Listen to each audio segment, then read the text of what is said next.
Electricity டாப்பிக்கில் 1 or 2 questions வரைக்கும் உங்களுக்கு வர்றதுக்கு சான்ஸ் இருக்குது. அதுக்காக நம்ம நிறைய சப்டாபிக்ஸ் எலக்ட்ரிசிட்டியில் இருக்கக்கூடிய நிறைய பார்த்துட்ருக்கோம். அதில் இப்போ electric field, potential and basic electrostatics டாப்பிக்லேருந்து கேட்டிருக்கக்கூடிய ஒரு சில ப்ரீவியஸ் இயர் கொஸ்டின்ஸ் பார்ப்பாங்க. Which of the following is the correct relation between potential difference V across a metal wire of resistivity rho, length L and area of cross section A through which a charge Q flows in t seconds. T வினாடிகளில் Q என்ற மின்னூட்டம் பாய்முறு உலோக கம்பியின் குறுக்கே உள்ள மின்னழுத்த வேறுபாடு V மற்றும் rho L நீளம் மற்றும் A குறுக்குவெட்டு பரப்பளவு ஆகியவற்றுக்கு இடையேயான சரியான தொடர்பு பின்வருவனவற்றில் எது அப்படின்னு கேட்குறாங்க. பார்க்குறதுக்கு ஏதோ பெரிய ஈக்குவேஷன் மாதிரி தெரியும், ஆனால் வந்து உங்களுக்கு கொஸ்டின் ரொம்ப ஈஸி தான். இங்கே நம்ம ரெண்டு பேசிக் ஃபார்முலாவை தான் ஒன்றா சேர்க்க போகிறோம்.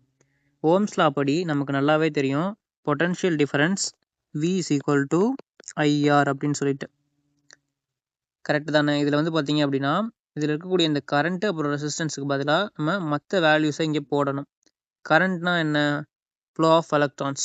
ஒரு செகண்டில் பாயக்கூடிய சார்ஜ் தானே. அப்போது கரண்ட்டுக்கு என்ன போடுவீங்க? I is equal to Q/Tன்னு போடுவீங்களா? Charge by time. அதே மாதிரி ரெசிஸ்டன்ஸ் ஆருக்கான ஃபார்முலா என்ன? R is equal to rho L/A அப்படின்ற ஃபார்முலாவை நீங்கள் முன்னாடியே பார்த்துருப்பீங்க. இப்போது இந்த ரெண்டுத்தையும் அப்படியே கொண்டு போய் நம்ம ஓம்ஸ் லாவில் என்ன பண்ணிக்கலாம்? அப்படியே சப்ஸ்டிட் பண்ணிக்கலாமா? இது ரெண்டுத்தையும் சப்ஸ்டிட் பண்ணுங்கள். ஈக்குவேஷன் 1ன்னு எடுத்துக்கிறேன், இதை ஈக்குவேஷன் 2ன்னு எடுத்துக்கிறேன், இதை ஈக்குவேஷன் 3ன்னு எடுத்துக்கிறேன். இப்போ இந்த ஈக்குவேஷன் 2வையும் 3ஐயும் எடுத்துகிட்டு போயிட்டு என்ன பண்ண போகிறோம்? ஈக்குவேஷன் 1ல் சப்ஸ்டிட் பண்ண போகிறோம். அதாவது V is equal to first என்ன இருக்குது? I இருக்கா? அப்போ இந்த ஐக்கு பதிலாக என்ன பண்ண போகிறோம்? Q/Tன்னு சப்ஸ்டிட் பண்ண போகிறோம். Q/T போட்டாச்சா? நெக்ஸ்ட் பார்த்தீங்கன்னா R இருக்குது. இந்த ஆருக்கு பதிலாக நம்ம ரோ L/Aன்னு போட்டுக்கலாமா? இப்போ ரோ L/A அப்படின்னு போட்டாச்சா? இப்போ நீங்கள் பார்த்தீங்க அப்படின்னா ஆப்ஷன்ஸ் பாருங்கள், VAT, VQT, VLT, V rho Q இந்த மாதிரி இருக்குது. அப்போ நான் என்ன பண்ணுறேன்? இதை இன்னொரு தடவை ரீஅரேஞ்ச் பண்ணி எழுதுறேன். இப்போது இந்த கீழே இருக்கக்கூடிய இந்த Tயும் ஏவும் என்ன பண்ணிடலாம்? ரைட் சைட்லேருந்து லெஃப்ட் சைடு எடுத்துகிட்டு வந்தீங்க அப்படின்னா மல்டிப்ளிகேஷனில் வந்துருமா? டிவிஷனில் இருக்கிறது. அப்போது VAT is equal to Q rho L அப்படின்னு இருக்கா? அப்போ உங்களுக்கு ஆப்ஷன் ஏவே பார்த்தீங்கன்னா VAT is equal to Q rho L அப்படின்ற ஆப்ஷன் கரெக்டாக நமக்கு என்ன ஆயிடுச்சு? வந்துடுச்சு. ஸோ கரெக்டான ஆன்சர் ஆப்ஷன் ஏவை சூஸ் பண்ணிக்கலாமா? நெக்ஸ்ட் கொஸ்டின் பாருங்கள். Electric field intensity at any point is equal to dash. எந்த ஒரு புள்ளியிலும் மின்புலச் செறிவு இதற்கு சமம் அப்படின்னு கேட்குறாங்க. இங்கே நீங்கள் புரிஞ்சுக்க வேண்டிய கான்செப்ட்னு பார்த்தீங்கன்னா எலக்ட்ரிக் ஃபீல்டு இன்டென்சிட்டி அப்புறம் வந்து எலக்ட்ரிக் பொட்டன்ஷியல் ரெண்டும் வேறு வேறு குவான்டிட்டி. எலக்ட்ரிக் ஃபீல்டு இன்டென்சிட்டிக்கான ஃபார்முலா என்னன்னு பார்த்தீங்கன்னா E is equal to minus dV/dx. இங்கே உங்களுக்கு அந்த ஈன்றது தான் வந்து என்னதுன்னா உங்களுக்கு எலக்ட்ரிக் ஃபீல்டு இன்டென்சிட்டி.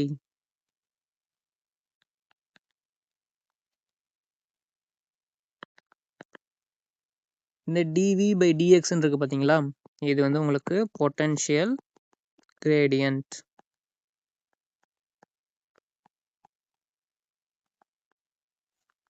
அதாவது உங்களுக்கு பொட்டன்ஷியல் எவ்வளவு வேகமாக மாறுது அப்படின்றதான் வந்து உங்களுக்கு பொட்டன்ஷியல் கிரேடியன்ட் அப்படின்றது. பொட்டன்ஷியல் சேஞ்ச் வந்து எவ்வளோ ஸ்பீடாக சேஞ்ச் ஆகுது அப்படின்றது. சேஞ்ச் ஆகக்கூடிய ஸ்பீட். எலக்ட்ரிக் ஃபீல்டு இன்டென்சிட்டி அப்படின்றது வந்து உங்களுக்கு பொட்டன்ஷியல் கிரேடியன்ட்டுக்கு ஈக்குவல். நெகட்டிவ் சைன் உங்களுக்கு டைரக்ஷனை மட்டும் குறிக்குது. ஸோ இதுக்கு கரெக்டான ஆன்சர் என்னன்னு பார்த்தீங்கன்னா potential gradient at that point அப்படின்ற ஆப்ஷன் எங்கே இருக்குன்னு பார்க்குறோம். ஆப்ஷன் ஏல இருக்குது. ஸோ ஆப்ஷன் ஏவை சூஸ் பண்ணிக்கிறோம். இதுக்கு வந்து உங்களுக்கு ஒரு ப்ராக்டிக்கல் எக்ஸாம்பிள் சொல்லணும் அப்படின்னு பார்த்தீங்க அப்படின்னா, இப்போ நீங்கள் வந்து ஒரு பைக்கில் போயிட்டுருக்கீங்கன்னு வச்சுக்கோங்களேன். ஒரு ரோடில் 100 மீட்டர் டிஸ்டன்ஸுக்கு 1 மீட்டர் உயரம் மாறுது. இந்த மாதிரி போகுது. ரோடு ஆக்சுவலாக வந்து உங்களுக்கு இப்படி ஸ்ட்ரெயிட் ரோடாக இல்லை, கொஞ்சம் இப்படி ஸ்லோப்பாக இருக்குது. சரிங்களா? இப்படி ஒரு ரோடு இருக்குது. அந்த ரோடு வந்து இந்த டிஸ்டன்ஸ் வந்து உங்களுக்கு 100 மீட்டர் தூரம் இருக்குது. இந்த 100 மீட்டர் தூரத்துக்கு இதோட ஹைட் வந்து என்னவா சேஞ்ச் ஆயிருக்குன்னா 1 மீட்டராக ஹைட்டாக இருக்குது. நார்மலாக 0 மீட்டரில் இருந்திருக்கும். இந்த இடத்துல கிரவுண்ட்லேயே போயிருந்தீங்க அப்படின்னா இப்படி வந்திருப்பீங்க. இந்த இடத்துலேருந்து இப்படி ஸ்லோப் என்ன ஆகுது? ஒரு பாலம் வருதுன்னு வச்சுக்கோங்க. இந்த மாதிரி ஹைட் இன்க்ரீஸ் ஆகுது 1 மீட்டர்னு சொல்லிட்டு.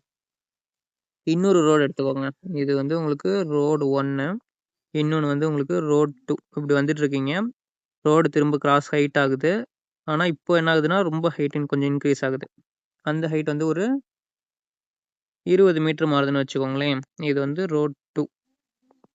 இப்போ நீங்கள் எந்த ரோட்டில் போகும்போது பைக்கோட ஸ்பீடு வந்து ரொம்ப கஷ்டப்பட்டு மேலே போவீங்கன்னு பார்த்தீங்க அப்படின்னா, இந்த 1 மீட்டர் ஹைட் இருக்கக்கூடிய ரோட்டில் போகும்போது கொஞ்சம் ஈஸியாக போயிடுவீங்க. ஆனால் இதே வந்து இந்த 20 மீட்டர் ஹைட் இருக்கக்கூடிய ரோட்டில் போகிறீங்க அப்படின்னா ரொம்ப எஃபர்ட் போட்டு தான் என்ன பண்ண முடியும், பைக்கை எடுத்துகிட்டு போக முடியும் ஸ்பீடாக. ஸோ இப்போ இந்த இடத்துல எந்த ரோட்டில் வந்து உங்களுக்கு ஸ்லோப் அதிகமாக இருக்குன்னு பார்த்தீங்கன்னா, உங்களுக்கு செகண்ட் ரோட்டில் தான் ஸ்லோப்போடது அதிகமாக இருக்குது. அதே மாதிரி இப்போது எலக்ட்ரிக் பொட்டன்ஷியலை இந்த ரோடோட இந்த ஹைட்டை என்ன பண்ணிக்கோங்க, ரிலேட் பண்ணிக்கோங்க. பொட்டன்ஷியல் வந்து உங்களுக்கு ஹைட்டு, அதே மாதிரி இந்த எலக்ட்ரிக் ஃபீல்டுன்றது அந்த ரோடோட ஸ்லோப். இந்த ஸ்லோப்பு தான் வந்து உங்களுக்கு என்னது, எலக்ட்ரிக் ஃபீல்டு.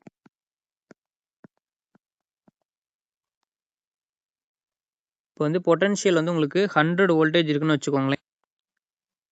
இப்போ பொட்டன்ஷியல் வந்து உங்களுக்கு 100 வோல்டேஜ் இருக்குது அப்படின்னா ஃபீல்டு எவ்வளோன்னு தெரியாது. ஆனால் 100 வோல்டேஜில் இருந்து 100 வோல்டேஜ் டு 0 வோல்டேஜ்க்கு வெறும் 1 சென்டிமீட்டர்லேயே வந்து குறைஞ்சிருச்சு அப்படின்னா எலக்ட்ரிக் ஃபீல்டு அதிகம். இதே வந்து உங்களுக்கு 100 வோல்டேஜ்லேருந்து 0 வோல்டேஜுக்கு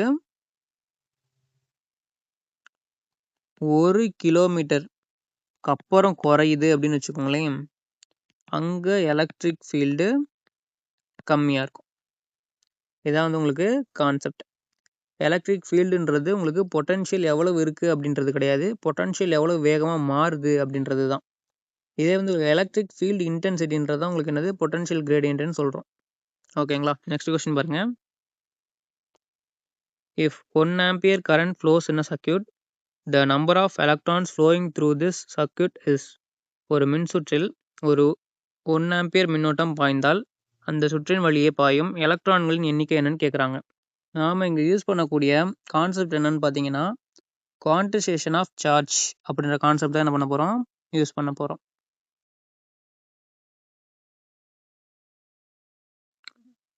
சரி, இதோட ஃபார்முலா என்ன பார்த்தீங்கன்னா, Q is equal to NE.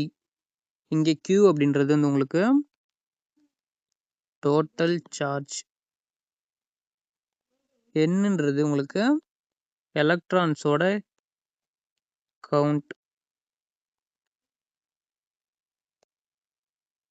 ஈன்றது வந்து உங்களுக்கு எலக்ட்ரானோட சார்ஜ் வேல்யூ, எலக்ட்ரானினுடைய சார்ஜ் வேல்யூ. சரி, ஓகேங்களா? இப்போ நமக்கு நல்லாவே தெரியும் 1 ஆம்பியர் கரண்ட்னா என்ன, 1 செகண்டில் 1 கூலும் சார்ஜ் பாயுதுன்னு அர்த்தம். இப்போது Q வந்து 1 கூலுமா, ஒரு எலக்ட்ரானோட சார்ஜ் வேல்யூ நமக்கு மனப்பாடமாக தெரிஞ்சிருக்கணும். அது என்னன்னு பார்த்தீங்கன்னா, E is equal to 1.6 into 10⁻⁻19 coulomb. சரி, இப்போ பாருங்க,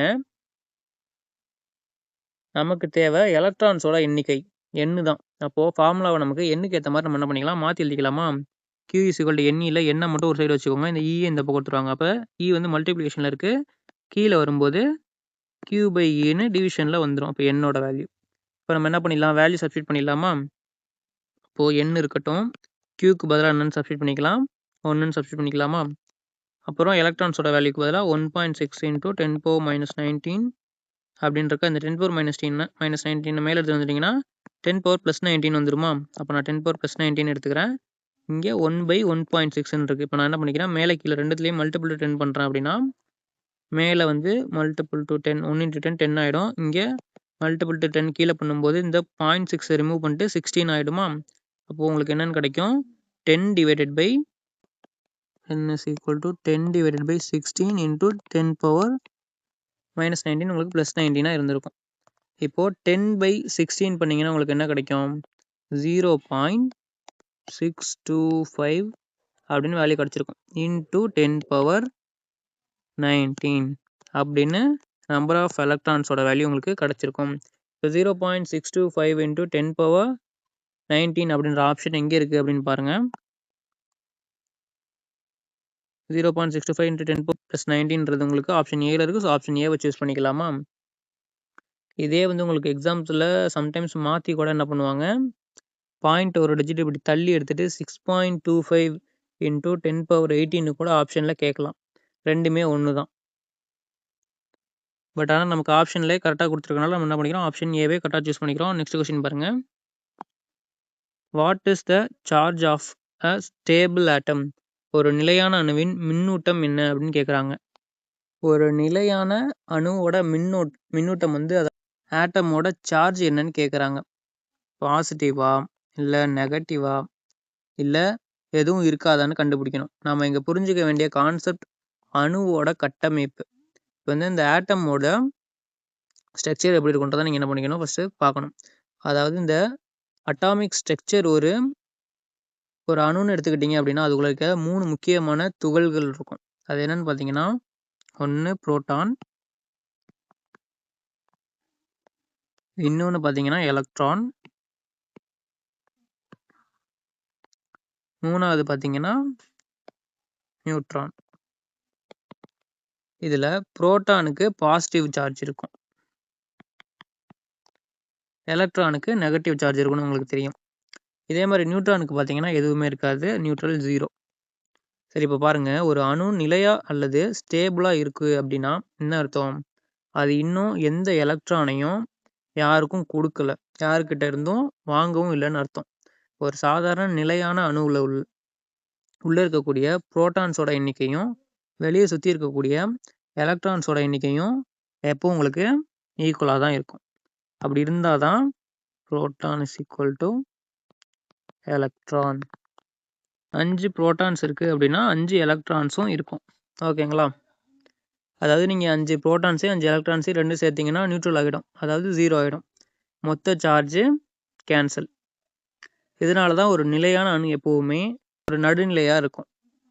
அதாவது எந்த வித மின்னூட்டமும் இல்லாமல் அன்சார்ஜாக இருக்கும். இதை எக்ஸாம்ஸில் நீங்கள் மாற்றி வச்சிங்கன்னா பாசிட்டிவ் இல்லை நெகட்டிவாக அவசரப்பட்டு டிக் பண்ணிடாதீங்க. அதாவது அயானா மாறினா மட்டும்தான் வந்து உங்களுக்கு அது சார்ஜ் வரும். சாதாரண அணுவுக்கு சார்ஜ் கிடையாது. அப்போ ஆப்ஷன்ஸ் பார்த்தீங்கன்னா ஆப்ஷன் ஏல தான் அன்சேஞ்ச்டு அப்படின்ற ஆப்ஷன் இருக்குது. ஸோ ஆப்ஷன் ஏ தான் அது கரெக்ட் ஆன்சர். அதனால் என்ன பண்ணுறோம், ஆப்ஷன் ஏவை சூஸ் பண்ணிக்கிறோம். நெக்ஸ்ட் கொஸ்டின் பாருங்கள். A capacitor stores 0.3 coulomb charge at 2 volts. Its capacitance is dash.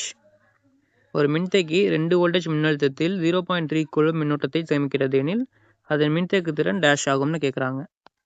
இப்போ நமக்கு கெப்பாசிட்டன்ஸ் கொடுத்துருக்காங்க அப்படின்னா கெப்பாசிட்டர் ஃபார்முலா என்ன பண்ணுவோம், C = Q/V போடுவோமா? Qன்றது என்ன, சார்ஜ். அப்போது கெப்பாசிட்டர் ஸ்டோர் 0.3 கூலும் சார்ஜோட வேல்யூ 0.3ன்னு சொல்லிட்டாங்க. அப்போ 0.3 சப்ஸ்டிட் பண்ணியாச்சு. வோல்டேஜ் வந்து 2 வோல்டேஜ்னு சொல்லிட்டாங்க. அப்போ 2 சப்ஸ்டிட் பண்ணியாச்சு. அப்படின்னா ரெண்டு சைடும் நீங்கள் மல்டிபிள் டு 10 மேலே கீழே பண்ணீங்க அப்படின்னா என்ன ஆகும், 0.3 வந்து உங்களுக்கு 3ஆக மாறிடும். கீழே வந்து 3/20 அப்படின்னு கிடைக்கும். இப்போது 3/20 பண்ணிங்கன்னா உங்களுக்கு என்ன கிடைக்கும், 0.15 அப்படின்னு கெப்பாசிட்டன்ஸோட வேல்யூ கிடைக்கும். அப்போ கெப்பாசிட்டன்ஸோட யூனிட் என்ன, ஃபேரட். ஸோ 0.15 ஃபேரட்ன்ற ஆப்ஷன் இங்கே இருக்குன்னு பார்க்குறேன். ஆப்ஷன் ஏல இருக்குது. ஸோ ஆப்ஷன் ஏவை சூஸ் பண்ணிக்கலாமா? உங்களுக்கு இந்த வீடியோ பிடிச்சிருந்துச்சுன்னா லைக் பண்ணிக்கோங்க. அப்படியே நம்ம பேசினா சப்ஸ்கிரைப் பண்ணிட்டு பக்கத்தில் இருக்க பெல் கிளிக் பண்ணி ஆல்ரெடி செலக்ட் பண்ணிக்கோங்க. இது வரைக்கும் நம்ம சேனலில் எக்ஸ்பிளைன் பண்ணிக்கக்கூடிய கொஸ்டின்ஸோட எக்ஸ்ப்ளனேஷன்ஸ் PDF வேணும்னு நினச்சிங்கன்னா நம்ம டெலிகிராம் சேனலில் கொடுத்துருக்கேன். வேணுன்றவங்க அதையும் ஜாயின் பண்ணி யூஸ் பண்ணிக்கோங்க. Thank you friends. நெக்ஸ்ட் வீடியோவில் பார்க்கலாம்.